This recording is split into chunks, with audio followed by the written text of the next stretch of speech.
বিজেপির অভিযান ঘিরে একেবারে ধুন্ধুমা। 7 দফা দাবিতে চন্দননগর পুরসভার অভিযান বিজেপি। বাধা দিলে পুলিশের সঙ্গে বচসা বেঁধে যায়। গেট ভেঙে পুরসভার ভেতরে ঢোকেন বিজেপি কর্মীরা।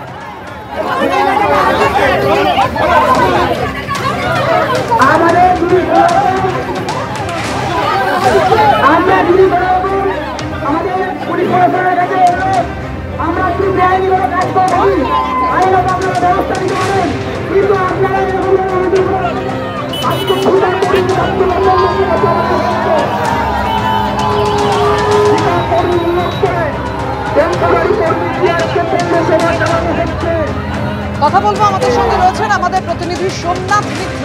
সোমনাথ, কি অভিযোগ, কোন দাবিকে সামনে রেখে আজকে তাদের এই পুরসভার অভিযান? দেখো, 7 দফা দাবি নিয়ে বিজেপির পক্ষ থেকে আজকে কিন্তু চন্দননগর কর্পোরেশন তারা কিন্তু অভিযোগ করেন। একদম মিছিল করে এসে চন্দননগর গেটের সামনে তারা বিক্ষোভ দেখাতে থাকেন। ঘটনাস্থলে পুলিশ থাকেন, পুলিশের সঙ্গে তাদের বেশ কিছুটা ধস্তাধস্তি হয়।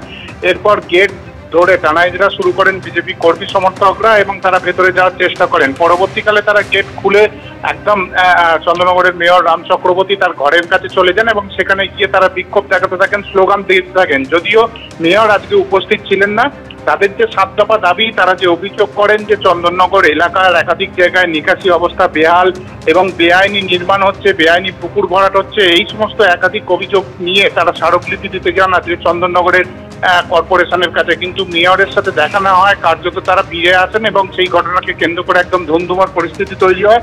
যদিও রাম চক্রবর্তী মেয়র তিনি কিন্তু এই বিজেপির যে অভিযোগ, এই অভিযোগ তিনি কিন্তু অস্বীকার করেছেন। তিনি যেটা বলেছেন, বিজেপির পক্ষ থেকে যে অভিযোগ আনা হয়েছে তা একদমই ঠিক নয়। এলাকায় কোনো জায়গায় কোনো রকম বেআইনি কাজকর্ম হয়নি।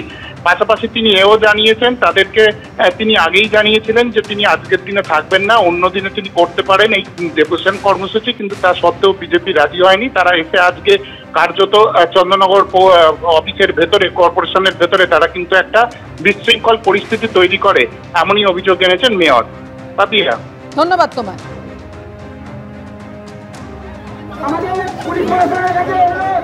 আমরা কি বেআইনি কোনো কাজ করছি, আইনত আপনারা ব্যবস্থা নিতে পারেন, কিন্তু আপনারা এরকম আজকে